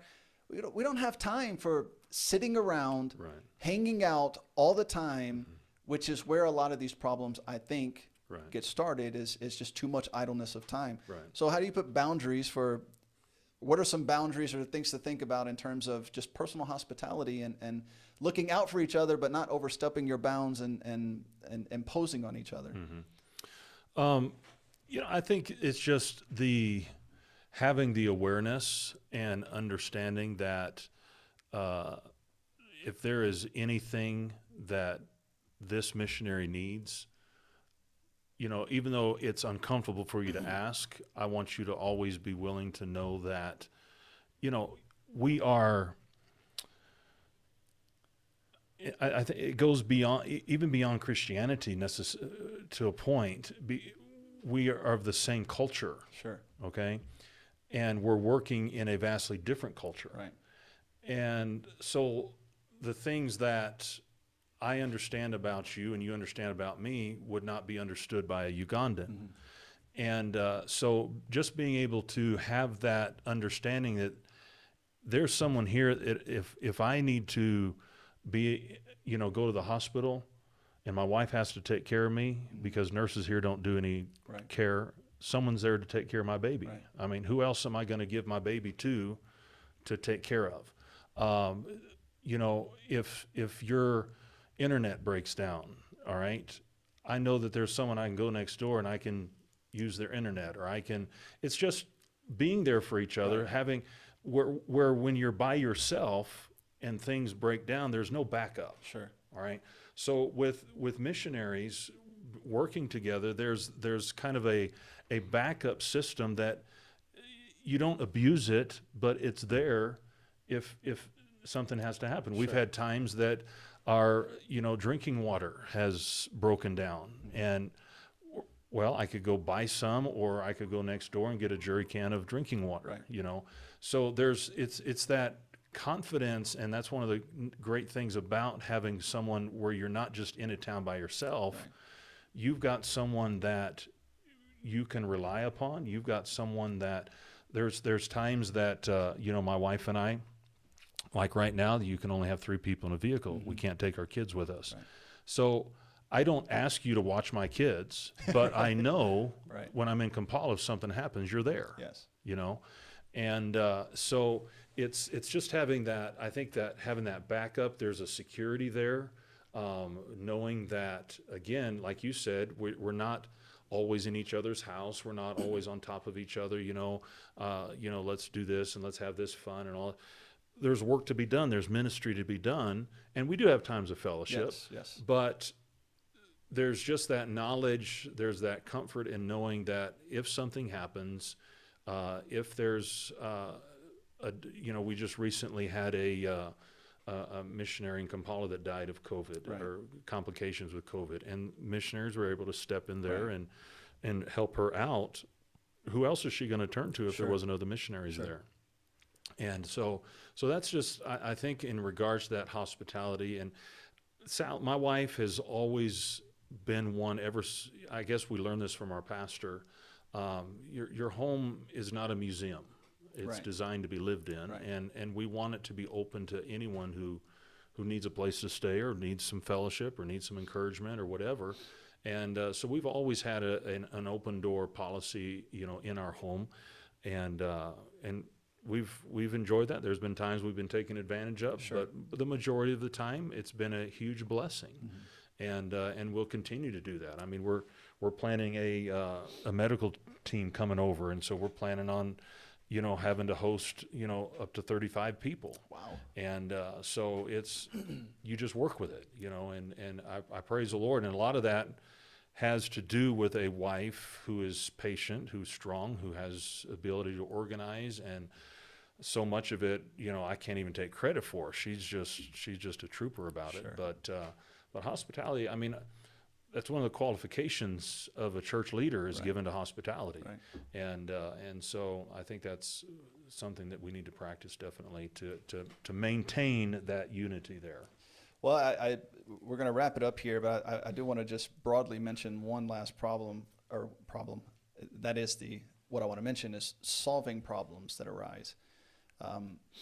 And I think it could be really summed up in the 3 verses we've already read, but in terms of the practical outworking. Now we haven't had any problems so far, to have to really resolve. I mean, we've discussed things, we've run ideas past each other. Some of them may even be strong ideas where where we kind of talk about it or work it out, or one of us just makes a decision and the other one just okay, that's what we're doing. There's why fight about it?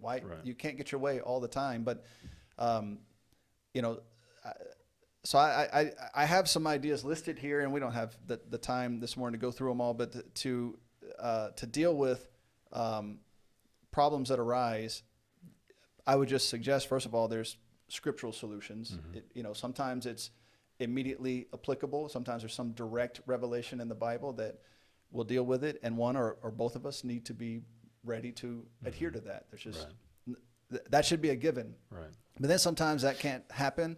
Sometimes one or the other is not willing to do that. So then, in my estimation, you need a mediator. And that's what our pastors back home are good for. And you have a good pastor. I believe I have a good pastor. We can call them and say, okay, this is what we're dealing with. Right. And I know Brother James will think about it. I have no doubt in my mind he's going to think about it objectively, and he's going to tell me, Thomas, if I'm wrong, he's going to say you're out of line. Yeah. You need to go back. You need to apologize. Right. If I call and I ask for that type of advice, he's going to tell me. He's going to give me the advice. He's not going to offer it without my asking, but if I call him and ask him, he's going to say, based on what you've told me, if I'm honestly, giving him the scenario, which I think I have a responsibility to do, it's not going to benefit me to malign you and say, he's mistreated me. If I'm going to take a victim mentality, or you're going to take a victim mentality, nothing's going to work here. Right. But if we're going to own up to what we might have done and say, yeah, I messed that up. Let's not do that again and move on, then great. But if you can't resolve it, then you need a mediator. You need someone who can step in and say, no, you're wrong, he's right, or both of you are wrong, or whatever the case may be. And that's what pastors are great for. So